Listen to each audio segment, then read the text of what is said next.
السلام عليكم ورحمة الله وبركاته. اللهم صل وسلم وبارك على سيدنا محمد وعلى أهله وصحبه أجمعين. أنا هنا كنت طالعة من السوق، كنت جايبة كرومباية، فكنت عايزة أعملها، فلقيت المطبخ مش متروق خالص، يعني المطبخ كان مش حلو خالص. قلت أنا أروقه الأول قبل ما أشتغل أصلا أي حاجة خالص. قلت اروقه واغسل المواعين برضو كانت تضرب تقلب يعني، فانا قلت بقى نروقه واظبطه عشان اعرف اشتغل واعرف يعني افك الكرومبه واحده واحده كدهوت وايه واسلقها. فهنا كنت بعمل ايه، بغسل المواعين. وعايزه اقول لكم على موقف كده حصل لي النهارده. انا كنت النهارده في السوق، وانا نازله السوق النهارده، لقيت مين بقى في السوق؟ لقيت جارتي اللي هي معايا في العماره يعني. لقيتها هناك في السوق، فبصراحه اول ما شفتها سلمت عليها وكده اهوت، واشترينا سوا اللي احنا كنا عايزين نشتريه يعني انا وهي. فانا عايزه اقول لكم انا بجد بقيت اشوف الناس بقيت عامله كده ليه. انا بجد انا عايزه اشوف الناس بقت عامله كده ليه. اقسم بالله بقيت اشوف النفاق كده عيني عينك. بقيت نشوف النفاق كده عيني عينك، بقيت مش عارفه اتكلم، بقيت مصدومه. كل دوت مفيش اي حاجه، واحنا كنا رجعنا عادي ومفيش اي مشكله، وما كانش فيه الموقف اللي بقولكوا عليه ان انا اتصدمت منه ده لحد دلوقتي.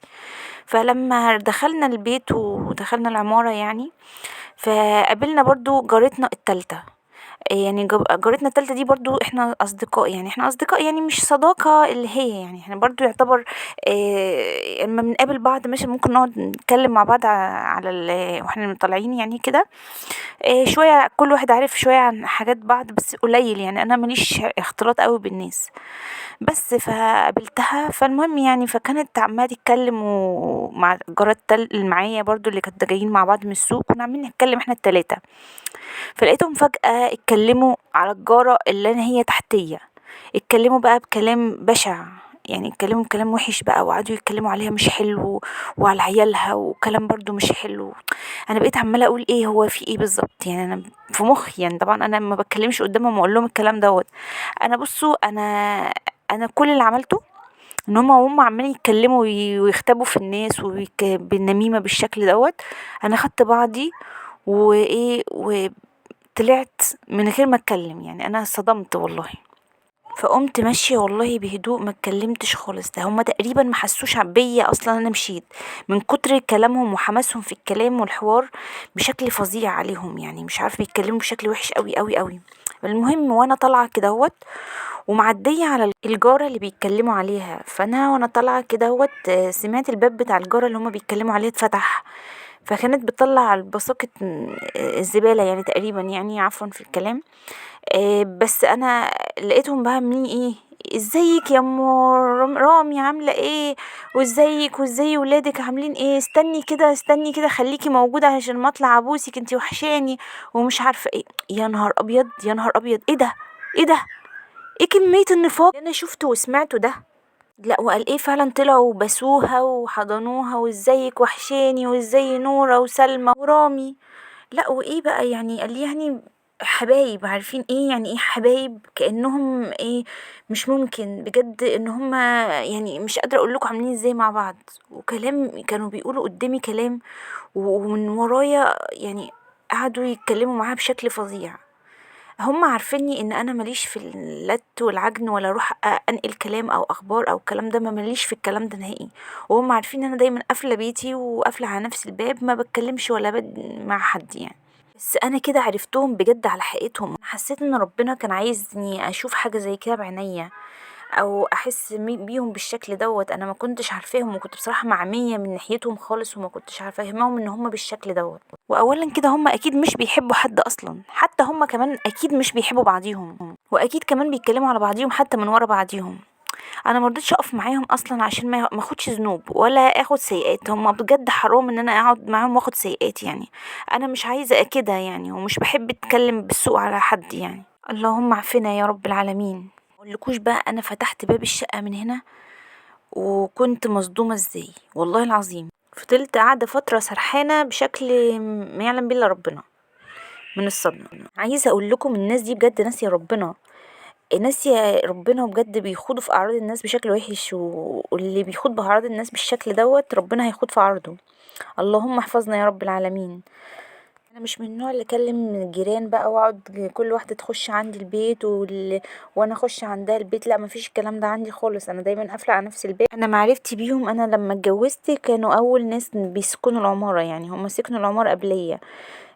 وتقريبا اولادهم في عمر اولادي، يعني كلامي معاهم في اضيق الحدود. هما اتكلموا قدامي عشان عارفين ان انا مش بنقل اخبار ولا بنقل اي حاجه ولا قافله عليا بيبي وما بتكلمش، فهم اتكلموا قدامي بكل اريحيه. حسبنا الله ونعم الوكيل بجد على النفاق اللي هم فيه ده.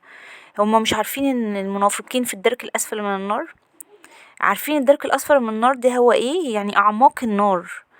اعماق النار والعياذ بالله. اللهم احفظنا يا رب واخرجنا منها على خير يا رب العالمين.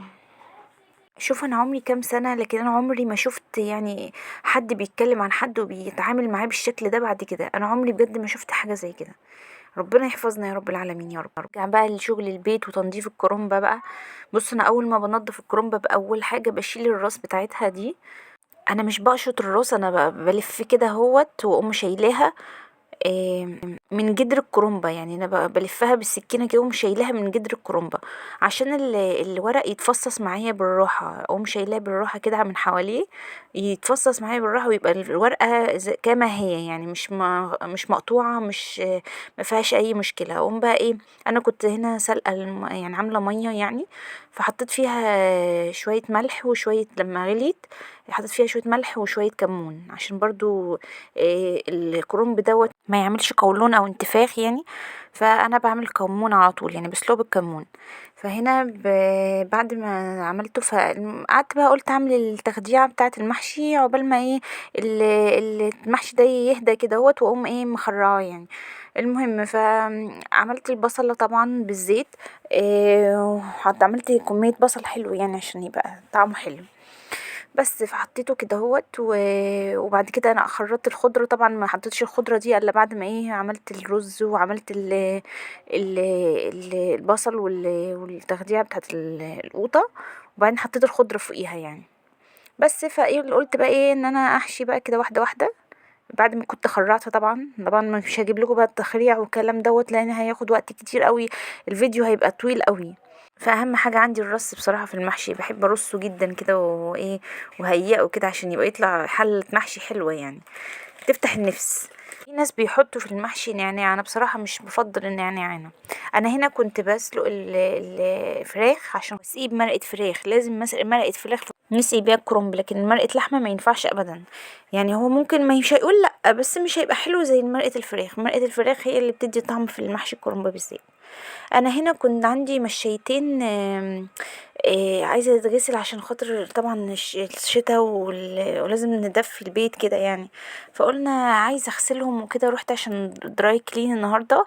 فبيقولي الواحدة ب55 جنيه، عشان يعني هي يعتبر مشيتين هم زي تقال شوية، بس هم قال لي ب55. قلت هو على ايه يعني، طب ما انا اعملهم في البيت وانشرهم كدهوت وخلاص يعني.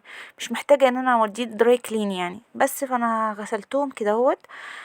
قلت اغسلهم يعني على مهلي كده، ولو ان النهارده كان يوم تعب قوي قوي ومجهود وشاق يعني.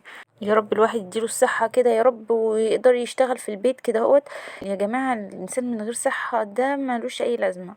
والله العظيم انا عايزة اقول لكم ان انا تعبت قوي قوي اليوم دوت جدا. بقيت مش عارفة اعمل ايه، يعني مش عارفة اروح فين، وعايزة مش قادرة اقوم، عايزة انام تاني، اقوم عايزة انام تاني، وحس ان جسمي كله بقى تشبع برد بصراحة يعني. الواحد يهين قرش ولا يهين نفسه بجد.